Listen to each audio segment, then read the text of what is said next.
महाभारत इतिहास या सिर्फ एक कहानी, ये एक ऐसा सवाल है जो सदियों से हमारे जहन में घूम रहा है। तो चलिए आज इसी सवाल की तह तक जाते हैं।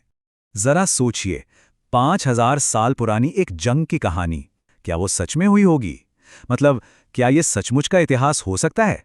सवाल तो बहुत बड़ा है, पर मजे की बात यह है कि कुछ ऐसे हैरान करने वाले सुराग हैं जो शायद हमें जवाब के बहुत करीब ले जाएं।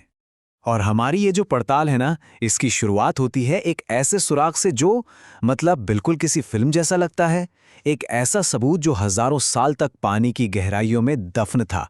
जी हाँ, समुद्र के नीचे मिला एक पूरा का पूरा शहर। तो सबसे पहले आइए देखते हैं कि लिखित में क्या सुराग मिलते हैं। खुद महाभारत ग्रंथ अपने बारे में क्या कहता है। बड़ी दिलचस्प बात है कि इसके लेखक महर्षि वेदव्यास ने इसे कोई कहानी या मिथ नहीं कहा। उन्होंने एक खास शब्द का इस्तेमाल किया, इतिहास। और इतिहास का मतलब कहानी नहीं होता, इसका मतलब होता है ऐसा ही हुआ था। तो मतलब ये महाकाव्य खुद ही दावा कर रहा है कि वो एक सच्ची घटना का ब्यौरा है। अच्छा, तो ग्रंथ तो खुद को इतिहास बता रहा है, पर क्या कोई और सबूत भी है? हाँ, बिल्कुल है। और ये सबूत हमें मिलता है पत्थर पर खुदा हुआ ऐहोल शिलालेख। तो ये ऐहोल शिलालेख जो है, ये चालुक्य साम्राज्य का है। इसे लिखा था उनके दरबारी कवि रवि कीर्ति ने।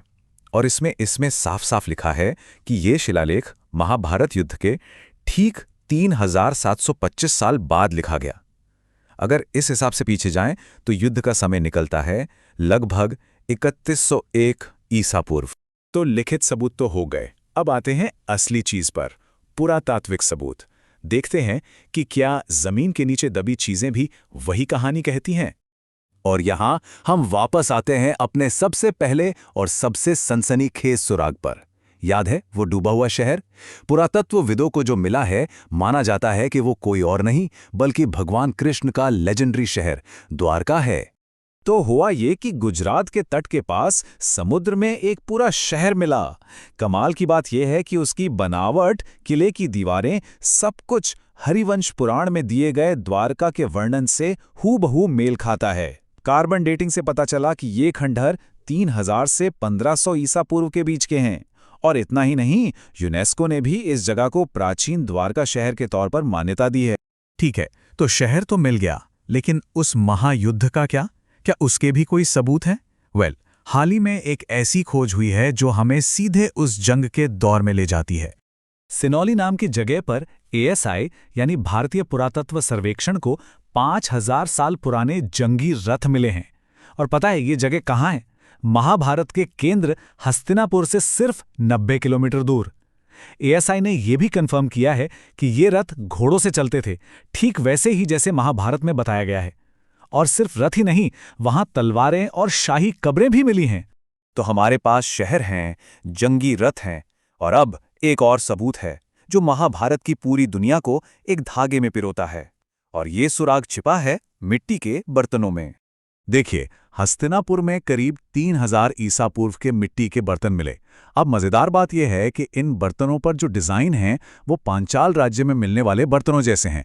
मतलब कौरवों की राजधानी का कनेक्शन सीधे द्रौपदी के मायके से। और ऐसे ही मिलते जुलते बर्तन महाभारत की दूसरी जगहों जैसे मथुरा और कुरुक्षेत्र में भी मिले हैं। ये दिखाता है कि उस समय वाकई में एक फैली हुई, एक दूसरे से जुड़ी हुई सभ्यता थी। तो अब तक तो ऐसा लग रहा है कि सारे सबूत इतिहास की तरफ इशारा कर रहे हैं, है ना? पर कहानी में यहीं एक बहुत बड़ा ट्विस्ट आता है। एक ऐसा मोड़ जहां टाइमलाइंस आपस में टकरा जाती है। और यहीं पर मामला थोड़ा पेचीदा हो जाता है, क्योंकि हमारे पास युद्ध के लिए दो बिल्कुल अलग अलग टाइमलाइंस हैं।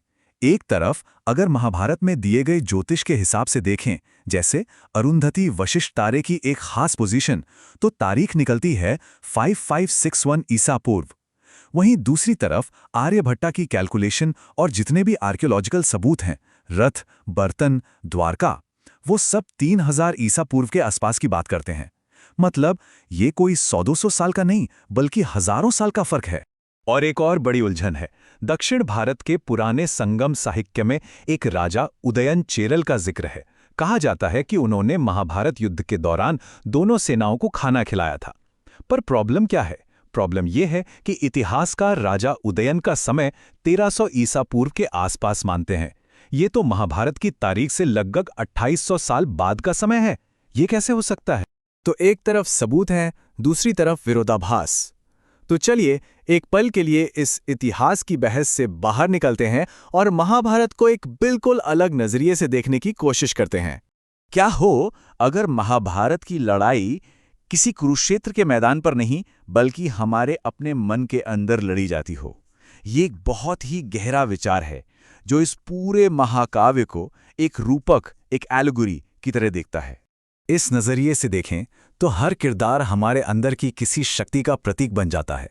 जैसे 5 पांडव हमारे सद्गुण हैं, सच्चाई, हिम्मत, संयम, और 100 कौरव वो हमारे 100 दुर्गुण हैं, गुस्सा, लालच, ईर्ष्या।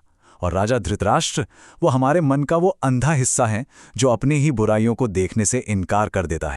तो इस हिसाब से महाभारत कोई हिस्टोरिकल रिकॉर्ड नहीं बल्कि एक गाइड बुक है, एक मैनुअल जो हमें अपने अंदर के युद्ध को जीतने का रास्ता दिखाता है।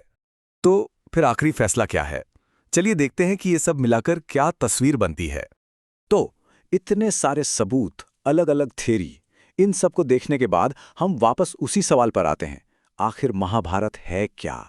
देखा जाए तो 3 मुख्य बातें निकलकर आती हैं। पहली कि ये सचमुच में हुई एक ऐतिहासिक घटना थी, एक धर्म युद्ध।